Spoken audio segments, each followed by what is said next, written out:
The economy is going to be the number one focus because it affects everything else.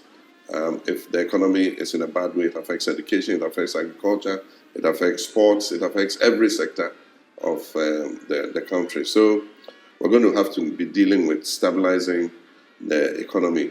Unfortunately, in this circumstance, we have two major issues. One, macroeconomic stability, and two, debt sustainability. In all the other times that we've gone to the IMF, it's just been for macroeconomic stability, but we have twin problems now.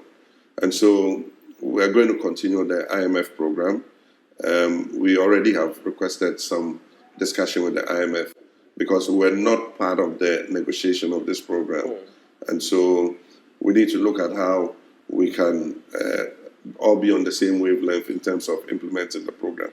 We're not going to jettison the program. I want to make that clear. We're not jettisoning the program. But within the program, I'm sure that there can be some leverage for tweaking it.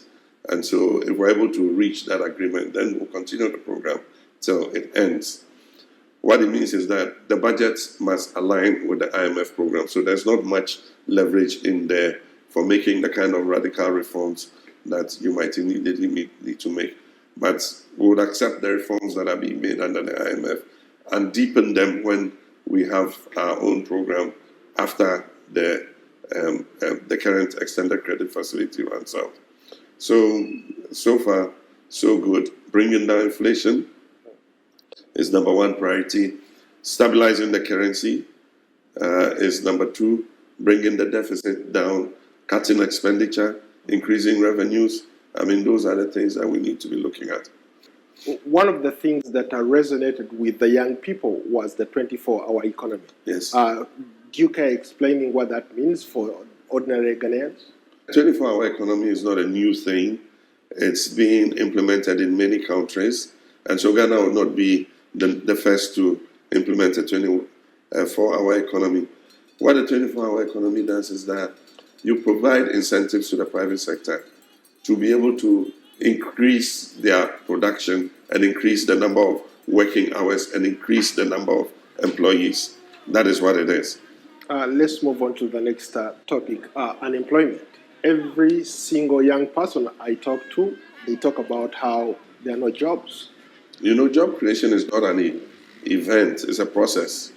And so you're not going to be able to, with one stroke of the pen, create the number of jobs that you want.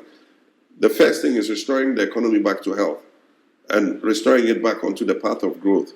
That in itself will begin to throw up jobs. Businesses are suffering. A lot of businesses have laid off people just because of the crisis we've had in the economy.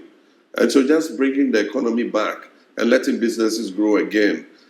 We are not interested in the artificial job creation measures that have been done in the past, like NAPCO, where young people were taken through 3 years, paid an allowance, and promised that they will be graduated into jobs, and at the end of the process, they've been abandoned.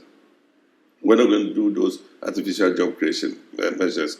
We already have the Youth Employment Agency that is creating those opportunities for training and for orientation for jobs.